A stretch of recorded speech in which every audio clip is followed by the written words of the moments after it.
Selamat datang Mas. Gimana kabarnya hari ini? Alhamdulillah baik Pak. Baik. Gimana tadi perjalanan ke sini lancar? Kalau kesini lumayan Pak, soalnya kan macet. Daerah-daerah orang habis berpergian, jadi ya alhamdulillah bisa lah walaupun macet. Bisa. Oke Mas. Pada hari ini kita akan melakukan sesi konseling. Iya. Sebelumnya saya akan menjelaskan dulu nih 3 asas konseling. Yang pertama ada asas kerahasiaan, di mana seluruh situasi Masnya akan saya rahasiakan. Lalu yang kedua ada asas keterbukaan, di mana Masnya sama saya saling terbuka. Lalu yang terakhir ada asas kesukarelaan, di mana Mas cerita secara sukarela, tidak ada paksaan dari saya sama sekali, Mas. Iya. Oke. Pertama-tama untuk yang pembahasan lebih serius, menggali lebih dalam, Masnya ini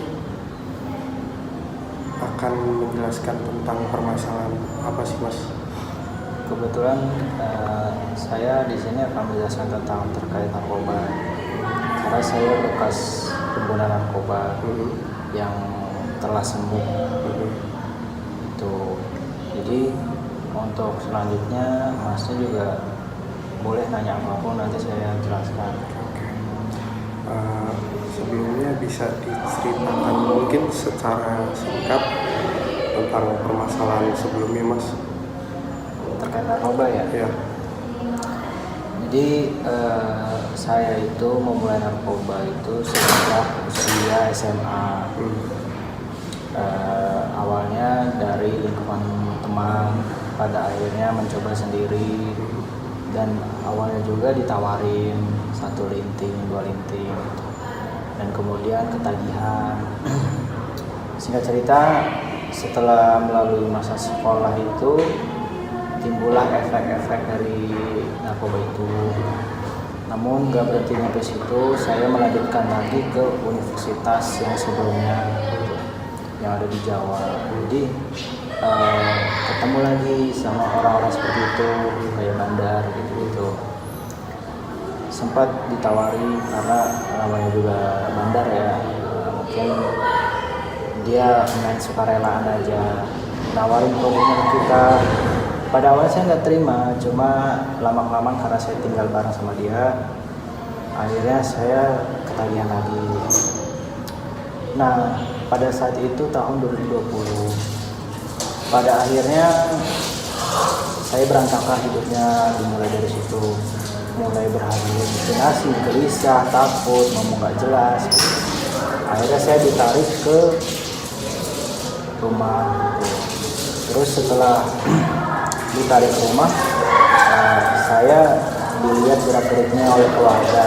Ternyata ada yang aneh nih. Setelah diusut, akhirnya abang saya inisiatif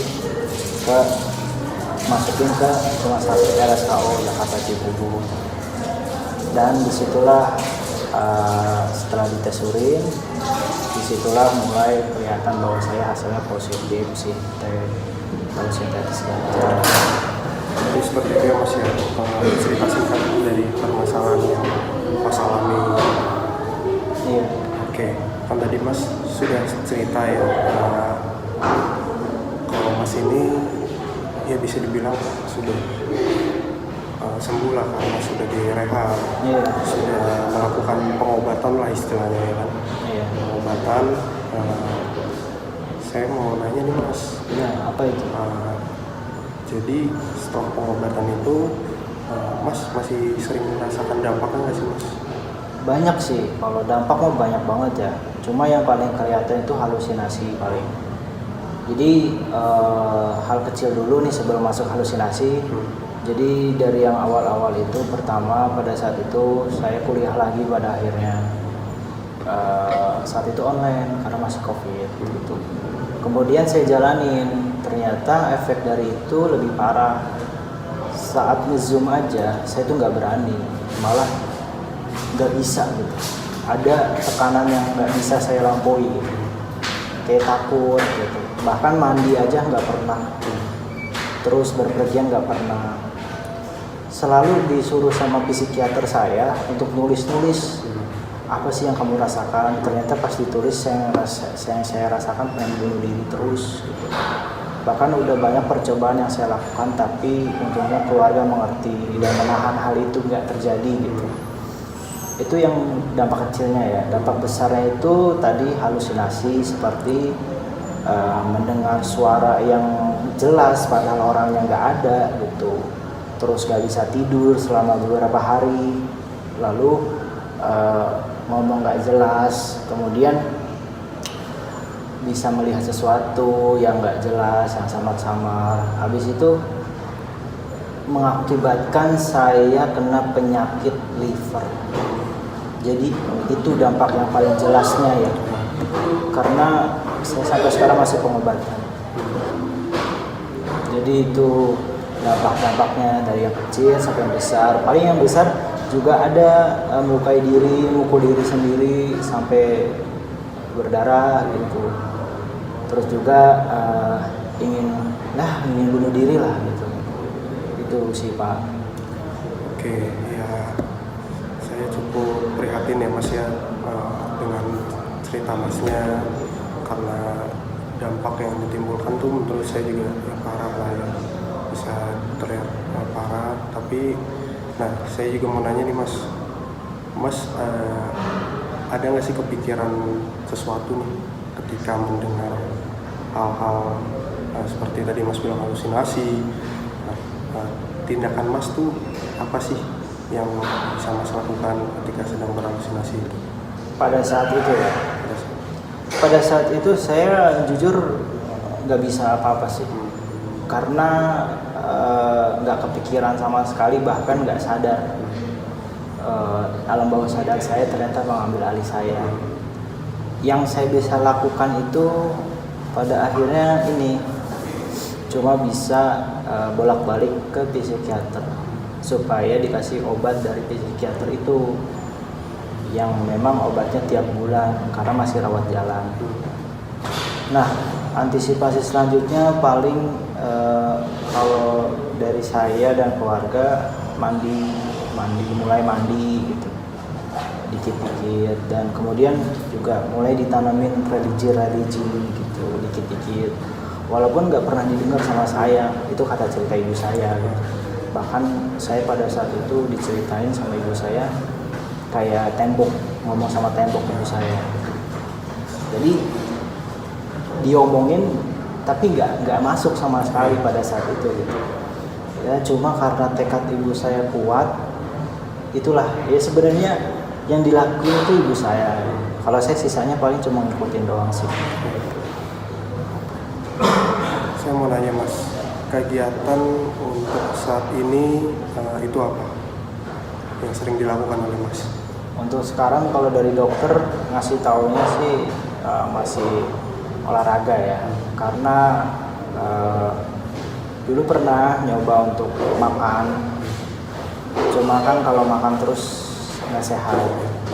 Jadi paling kelihatan kalau dari dokter ya olahraga, nge-gym gitu, angkat beban, dan itu juga dibantu gitu. Ya untuk saat itu sih belum kelihatan yang lain, karena itu yang dapat meningkatkan dopamin untuk sementara. Paling juga selebihnya religi, tentang sholat subuh ke masjid, gitu sih paling yang saya biasakan. Berarti ya Mas sekarang masih sering sholat, misalnya pagi-pagi ke masjid, lalu melakukan olahraga, itu bagus Mas. Untuk menurut saya ketika Mas kembali lagi berhalusinasi gitu, Mas bisa mengalirkannya kayak hal-hal positif tadi tuh yang tadi Mas jelaskan. Iya benar. Ya seperti sholat, lalu pergi ke gym. Intinya lakukanlah hal-hal kegiatan positif. Iya benar. Jangan sampai ya Mas melakukan hal-hal yang salah lagi lah. Itu udah bagus sekali dengan Mas melakukan kegiatan gym, yaitu seperti mendorong dopamin Mas kayak lebih baik lah, lebih bagus. Lalu juga dalam segi kesehatannya dapat. Iya benar. Untuk menjadi bisa dibilang tadi Mas larinya kemakan dulu ya. Iya. Larinya kemakan. Sekarang juga ya bisa dibilang lebih baik lah dalam segi kalau kita berolahraga tuh jadi kayak lebih sehat kelihatannya. Iya benar. Saya boleh ngasih masukan nih Mas ya? Boleh. Iya. Jadi ketika Mas lagi ke-trigger, gemeter, ya mungkin Mas bisa melakukan ya relaksasi lah, mungkin dengan diam sejenak, ambil nafas, lalu buang nafas. Itu untuk meredakan kecemasan. Iya. Namanya teknik relaksasi, itu bisa digunakan ya, mungkin oleh Mas nanti. Lalu ketika olahraga itu juga bagus untuk mendorong kegiatan daripada Mas melakukan kegiatan yang tidak baik kan. Lebih baik olahraga, larinya olahraga. Seperti itu sih Mas, masukan dari saya. Iya Mas, benar juga. Masukan Mas juga hampir sama kayak ibu saya, jadi itu sangat berarti juga sih. Apa ada lagi Mas kendala yang Mas hadapi selain yang tadi sudah Mas jelaskan? Paling ini sih Mas, kalau misalnya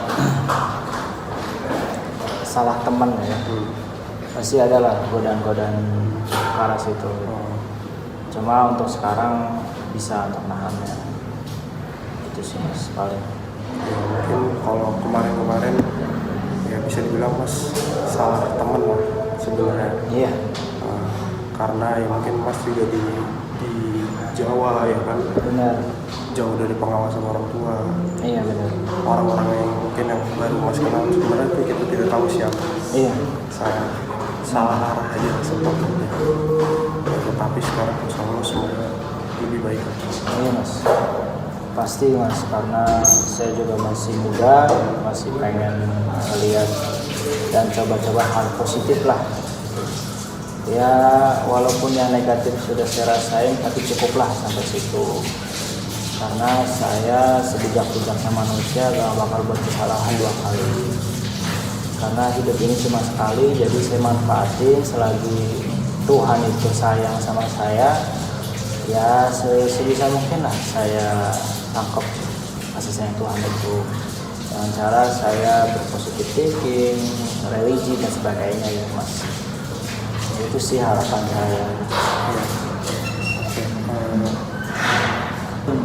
Sudah kali Mas ya sampai sini, karena mungkin itu sedikit cerita dari saya. Semoga orang yang lihat video ini dapat belajar bahwa hal yang negatif itu cuma sementara sifatnya. Sisanya cuma dapat dampak dan efeknya yang gak enak seumur hidup, pasti kebayang-bayang. Jadi semoga yang saya ceritakan berdasarkan pengalaman pribadi jadi pembelajaran buat teman-teman Mas. Ya. Oke, terima kasih sebelumnya Mas sudah mau melakukan konseling dengan saya, cerita permasalahan Mas. Nanti Mas ketika punya masalah kembali mungkin bisa diceritakan kepada saya, bisa sehari jalan keluar bareng-bareng. Boleh Mas. Seperti itu ya Mas ya. Iya. Oke, terima kasih Mas telah mau datang ke sini untuk saya selingkan.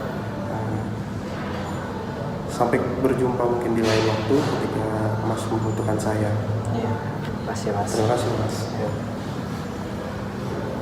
Assalamualaikum warahmatullahi wabarakatuh. Waalaikumsalam. Selamat malam.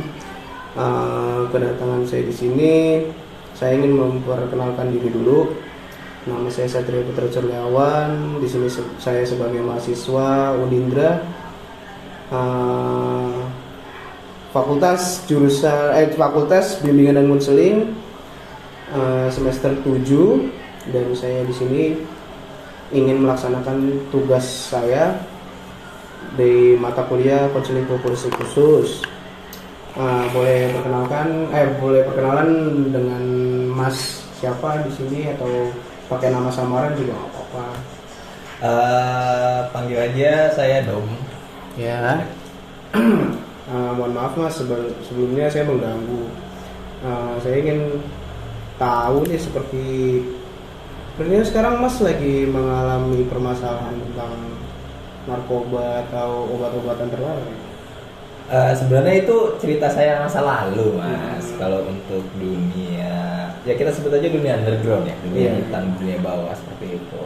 Ya beberapa tahun lalu, belum lama, sekitar 1 tahun yang lalu saya berada di dunia tersebut. Seperti itu. Kalau boleh tahu tuh sebelumnya itu Mas kenapa sih bisa sampai seperti itu, kayak melampiaskannya ke obat-obatan terlarang? Apakah ada sesuatu yang membuat Mas tuh jadi kayak saya lampiasin aja deh ke sini? Sebetulnya sih kalau pelarian atau pelampiasan itu bukan jadi alasan yang pas, bukan jadi alasan yang betul untuk salah satu pengguna atau pengedar mungkin ya. Kalau menurut saya dengan pengalaman saya pribadi, dengan cerita saya dulu, masuk ke dalam dunia tersebut, masuk dalam dunia hitam itu yang paling mempengaruhi adalah lingkungan.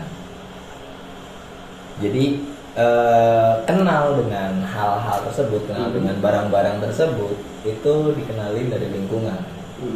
Nah, bukan salahnya saya sih, gelap matanya saya dulu, saya terlalu jauh untuk melakoni di dunia tersebut. Dalam artian ketika saya berkenalan dengan barang tersebut dari lingkungan, yang saya inginkan bukan hanya sekedar mengenal, bahkan ingin tahu lebih lanjut seperti itu.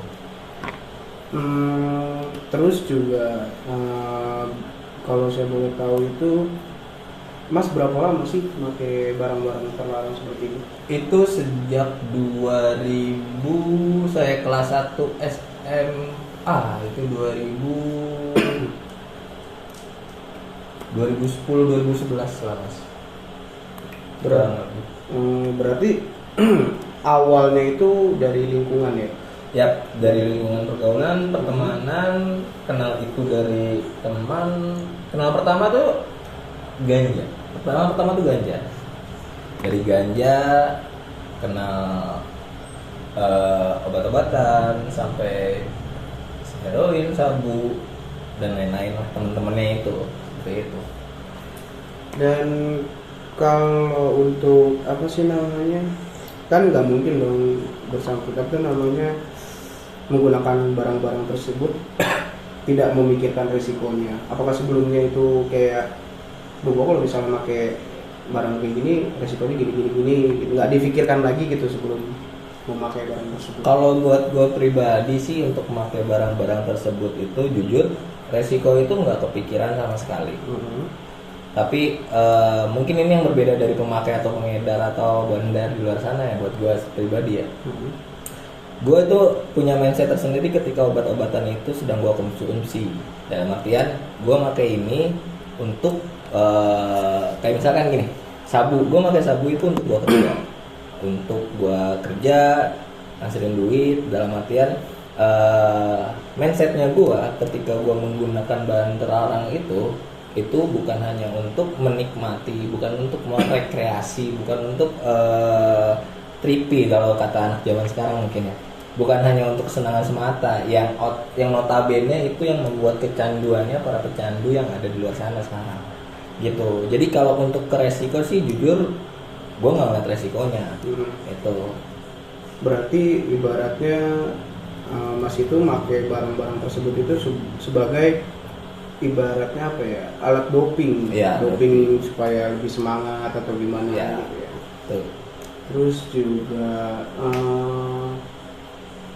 untuk memikirkan seperti nanti takutnya gue pakai ginian masuk bui atau gimana tuh, kayak pernah sempat kepikiran nggak sih? Kalau dulu gue nggak pernah kepikiran, dari zamannya gue jadi pengguna maupun sempat kan gue jadi bandar, gue nggak pernah kepikiran buat masuk bui atau ketangkap lah gampangnya. Karena ya di permainan itu ada strateginya kan. Setiap sepak bola pertandingan juga ada strateginya kan, seperti itu.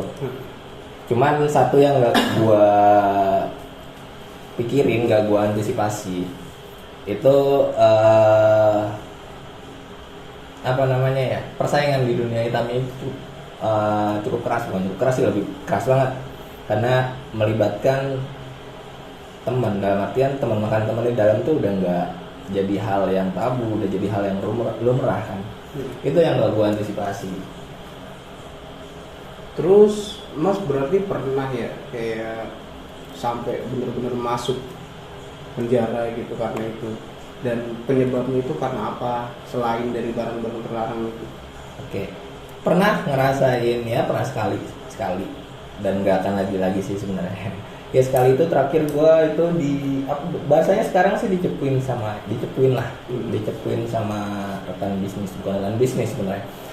Dicepuin sama salah satu bandar yang dia juga ya, dia kenal gua, dia tahu gua pun tahu dia, seperti itu. Cuman kalau untuk teman nggak terlalu dekat, hanya sekedar kenal. Nah dari situ gue dicepuin dia, gue ngandang kurang lebih seminggu, terus gue terrehabilitasi kurang lebih 2 minggu lah ya. Baru habis itu keluar. Itu permasalahan tentang rehabilitasi itu berarti Masnya itu udah kayak apa sih namanya, pernah melaksanakan treatment ya? Ya. Nah di dalam treatment itu kayak ada treatment khusus gak sih, kayak dia tuh harus, Mas itu disuruh begini supaya bisa meminimalisir nanti ke depannya agar tidak menggunakan barang tersebut lagi? Ada beberapa program dari panti rehabilitasi gua sebelumnya itu. Memang ada beberapa program, cuman menurut gua program itu nggak akan pernah kena buat para rehabilitator atau orang-orang yang direhabilitasi ya. Karena kegiatannya itu hanya mencakup sedikit tentang doping dalam artian lu hanya seminar atau hanya duduk bareng-bareng, terus mereka itu ngedoktrin otak lu untuk tidak mengguna lagi. Ya caranya sebenarnya bukan itu ya menurut gue ya kalau dalam rehabilitasi ya. Berarti mungkin ada cara tersendiri ya? Seharusnya ada. Karena setahu gue, ya gue pun ngeliat lah ya, gue pemakai, di dalam gue ngeliat banyak tuh orang-orang yang gila, dalam artian yang candu, yang masih main narkoba, bahkan anaknya dan bininya di rumah juga masih udah punya anak dan bini, ya kan? Itu cuman karena kurangnya bimbingan dalam artian edukasi yang benar-benar real ataupun nyata, dalam artian bukan hanya sekedar kita ngasih tahu ibaratnya ini loh 1 + 1 2 gitu, tapi ada bimbingannya bagaimana dari 1 ke 1 bisa sama dengan 2, seperti itu. Itu yang gue lihat kurang dari panti rehabilitasi kemarin sebelumnya, seperti itu. Dan gue pun ngelihat ada, bukan ada sih, gue ngeliat beberapa teman gue yang udah sembuh, dalam artian dia tanpa panti rehabilitasi pun dia udah bisa lepas dari narkotika tersebut. Nah itu dia ditolong oleh keluarganya, dia dibimbing dari 1 ditambah 1 sama dengan 2, itu dia dibimbing sama keluarganya sampai sekarang dia udah lepas dari itu semua. Gitu.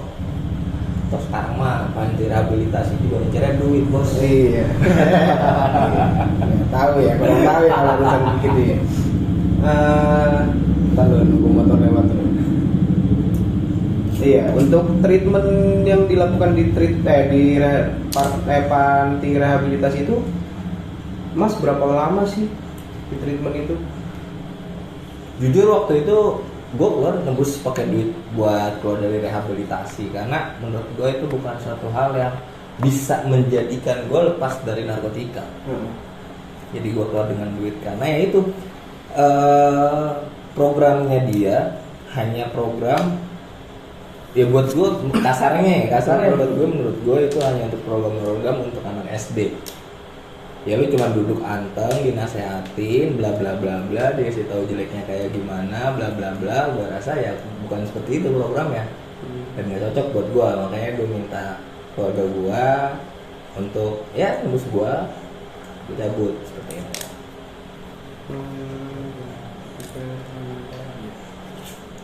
Setelah penebusan itu, Mas pernah berpikir kayak, wah berarti gue nih setelah keluarga gue udah effort banget nih buat nebus gue. Kayak pernah nggak sih kepikiran jangan pernah sampai kayak gitu lagi gitu? Oh itu pasti pasti berpikir seperti itu. Ada bukan pasti lagi, dan itu pikiran ada untuk tidak lagi mengulangnya, walaupun lepas yang benar-benar lepas dari kejadian bukan dari narkotika itu kan setahun lalu, gue masuk 2 tahun lalu ya. Setelah gue keluar sebenarnya masih apa ya, masih menggunakan, cuman bedanya ketika gue setelah keluar gue nggak lagi nyari barang tersebut, tapi ya kalau barang itu ada gue pakai gitu. Nah barang itu ada itu kan dari lingkungan, balik lagi ke lingkungan ya kan. Ketika lu keluar benar-benar nggak mau lagi pegang narkotika dengan lingkungan lu yang masih ada barang tersebut, ya walaupun lu nggak nyari tapi ada kan nggak mungkin nggak disikat. Iya. Kurang lebih seperti itu. Berarti saat ini Mas terkadang masih suka khilaf lah ya? Betul. Oh iya Mas, saya juga ingin bertanya. Kalau boleh tahu tuh Mas, kok bisa sih sampai jadi bandar gitu? Bandar ya? Nggak bandar sih, gue nggak nyebut diri gue bandar sebenarnya. Karena gini, dulu gue orang yang edik, bisa dibilang edik, tapi nggak nyandu sih, hanya sekedar doyan. Karena gue bisa bilang kenapa edik dengan candu itu beda, karena sekarang gue nggak sakit-sakitan, nggak panas dingin, badan gue tuh nggak nagih, gitu ya kan. Karena notabene yang kalian tahu pasti candu itu ketika sakau panas dingin, gigil, bahkan kayak orang gila, ngamuk-ngamuk sendiri nggak. Makanya gue berani gue bilang kalau gue hanya sekedar edik. Dulu ketika gue edik, gue malas nyari bahan. Gue orangnya malas nyari bahan, karena ya kan balik lagi dari faktor lingkungan tuh gue dapat bahan. Gue malas nyari bahan. Kepikiran lah buat punya bahan banyak. Karena waktu itu gue nemu salah satu bandar, jangan bilang bandar, bilang aja jalur ya. Kita anggap bilang aja bahasa jalur ya. Salah satu jalur yang kenal dekat. Salah satu jalur yang supply gue juga. Nah waktu itu dia nyuplai gue cukup banyak bahan. Awalnya cuman dia minta tolong. Jadi penyuplai tersebut itu dari dalam sel ya. Awalnya dia minta tolong buat bantuin gue jualan, kata dia gitu, bantuin gue jualan ya kan, buat hidup dia di dalam. Ya udah kirimin aja bahannya, gue gituin kan, kirimin bahan kalau udah banyak. Nah dari situ gue mulai memasarkan, nggak memasarkan sih sebenarnya, karena pun lingkungan gue waktu itu juga lingkungan pengguna juga. Jadi buat ngebuang barang tersebut itu nggak mesti gue pasarin, nggak mesti gue teriak-teriak, nggak mesti gue marketingin, nggak mesti gue salesin seperti itu. Ya dari situ awal mulanya. Seperti itu. Berarti setelah keluar dari zona hitam itu kayak bener-bener gimana ya? Lega dan sulit mas. Iya. Keluar dari zona hitam itu sulit dalam artiannya iya lu benar-benar nggak akan bisa dikasih benar-benar lepas, karena apalagi ketika lu udah tahu bandar gedenya, lu udah tahu jalurnya di mana, lu udah tahu pembuatan narkotikanya seperti apa, itu lu nggak akan bisa dikasih lepas, benar-benar lepas ya kayak lu ngepasin ayam atau burung lah, kayak gitu. Nggak semudah itu, karena buat mereka ya entah identitas mereka takutnya kebongkar, karena emang nggak menutup kemungkinan. Bahkan ada beberapa kejadian setelah orang yang keluar dari dunia itu pasti dia masuk atau bahasa bagusnya kolaborasi dengan polisi sebenarnya. Sebenarnya gitu bahasa bagusnya. Nah itu yang gue bilang kenapa sedikit susah lo harus keluar dari dunia itu. Tapi ya setelah keluar dari dunia itu lega mah lega pasti. Berarti saat ini kayak hidup Mas juga tanpa begituan juga enjoy aja gitu ya. Ya sebenarnya sih itu. Mungkin kedepannya kalau emang bisa lebih baik lagi, Masnya harus bisa lebih baik lagi supaya Amin. jangan ngecewain keluarga aja lah gitu intinya. Kasihan juga kan udah ngeluarin duit banyak-banyak buat hal yang ibaratnya nggak mungkin keperluan cuma buat Masnya doang gitu kan. Mungkin mungkin itu aja sih kayaknya yang pertanyaan yang akan saya berikan yang sudah saya berikan kepada Mas. Mohon maaf mengganggu juga sebelumnya waktunya. Saya izin pamit undur diri. Terima kasih banyak atas waktunya juga Mas. Sama-sama. Assalamualaikum warahmatullahi wabarakatuh. Waalaikumsalam warahmatullahi wabarakatuh.